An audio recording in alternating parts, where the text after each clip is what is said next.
now it's balance. It's balance. Social media in a way that helps us not to harm.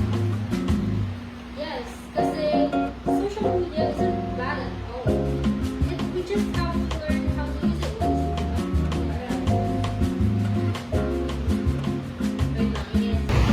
Instead of thinking, I need to be perfect, like, why don't you think about, I want to be real?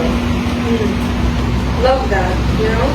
I also started following creators who promote positivity and self-acceptance. That's good, right? That's good?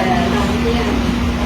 When I post, I focus on mostly on memories, on not on how others will react.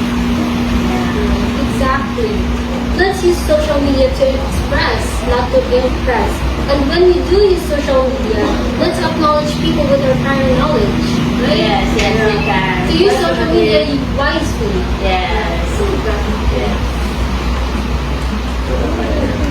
We can all help make social media healthier by being responsible users. So that means thinking before what we post, spreading kindness and not feeling any negativity. Yeah. And if someone looks like they're struggling, reach out. A simple message can mean a lot. Yeah. We have the power to make online spaces more supportive. One post, one comment, at a time.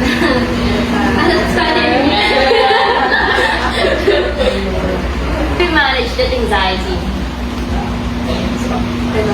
Personally, I set limits for scrolling. Kapag 1 hour ang plan, dapat 1 hour lang talaga. So like, never have extend. Yeah, kaya nagpag-discipline. Yeah. I practice digital kahit one day, a week na walang social media, malaking na ito lang sa Bakit nakakaya mo yung gano'n? break.